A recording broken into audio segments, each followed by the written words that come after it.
on my own. Amazing. ఆవిడకి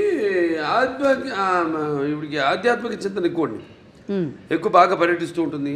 ఈ ఏవైతే ఈ క్షేత్రాలు ఉన్నాయో, పుణ్యక్షేత్రాలు ఇవన్నీ very religious you are and just telling that you keep on touring. అవునండి. ఇవన్నీ బాగా దైవ పుణ్యక్షేత్రాలు, పుణ్యక్షేత్రాలు.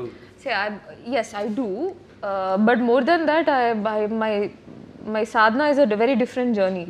So I learned Kashmiri Shaivism.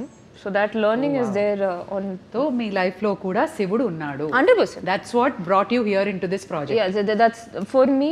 Cosmic energy. Cosmic energy. See, for me, it's a reality. For me, the Shiva or Shakti is a reality with which I live. So it's not an extra force. It's not a myth. Obviously, it's my existence. It's in my breath. Beautiful. Yeah. You're almost in the spiritual journey. Not almost. I was always in the spiritual journey from a very young age, and then I've been learning and practicing Kashmiri Shaivism for the last 5 years. Yeah, but never said that in any interview. We got it. Today in the last interview, I just Namah said. Shivaya. Shivudu only made us get that out. అంతే. Okay Bala sir, నా అసలు అఖండ తాండవానికి కథ ఎంచుకోవడానికి కారణం ఏంటి? అంటే ముఖ్యంగా ఈవిడ హర్షాలి పాత్ర ఆ సినిమాలో ఉండిపోయింది. దాంట్లో చివరిలో అంటాను నేను, మీకు ఎప్పుడు ఎటువంటి అవసరాలున్నా నన్ను ఒకసారి తలుచుకో, నేను నీ ముందు ప్రత్యక్షం అవుతాను అలా అంటాడు. అది ముందుగా మాకు అది ఒక తీగ లాగితే డొంక కదిలింది అన్నట్టు ఆ పాత్ర లాగితే మొత్తం కథ అంతా వచ్చేసింది మాకు. సెకండ్ పార్ట్ తీయడానికి కనెక్షన్ ఉండాలి కదా, ఏదో దీనికి దానికి కనెక్షన్ ఉండాలి. అది మెయిన్ చేసి ఇప్పుడు దాంట్లో ప్రజ్ఞ జైస్వాల్ యాక్ట్ చేసింది నా పక్కన వీడి తల్లిగా.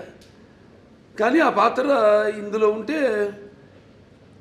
ఏం చేస్తుంది అన్నది పాత్ర ఊరికే పక్కన నిలబడి ఉండడం కాదు కదా, దాంట్లో ఎంత గొప్ప క్యారెక్టర్, అది ఎంత ఉదాత్తమైన పాత్ర, ఎంతో అద్భుతమైన పాత్ర, చాలా బాగా బ్రహ్మాండంగా చేసింది ఆవిడ, న్యాయం చేసింది ఆ పాత్రకి. ఆ పాత్ర ఇప్పుడు ఈ సినిమాలో ఏం చేస్తుంది మనం ఆలోచించాం అంతే. అంటే మేము చెప్పా కదా, నేను ఎక్కువ ఆలోచించాలి, ఎక్కువ ఉన్నాను. ఆ పాత్ర ఏమవుతుందని ఆలోచించి ఫోటో కట్టేసాం, దండేసేసి కాల ప్రవాహంలో శివకి అయిపోయింది, లింగకి అయిపోయింది. లేకపోతే సినిమా నిడివి ఏదైతే మన కోలమానం ఉంటుందో, సినిమా ఎంతసేపు మనం కూర్చోబెట్టాలి, జనాన్ని అన్నది ఇంపార్టెంట్. ఇవాళ చూస్తున్నాం 3 గంటలు దాటిపి సినిమాలు, కథ ఉంటుంది కానీ ఒక చిన్న పాయింట్ దాన్ని 3 గంటల పైన సినిమాలు ఏంటో అర్థం కాదు. మేము ఇప్పటికి ఇంత పెద్ద సినిమా తీసి, పెద్ద సినిమా అంటే ఎక్స్పెక్టేషన్. ఇప్పుడు దాంట్లో ఎందుకు పెద్ద అంటున్నానంటే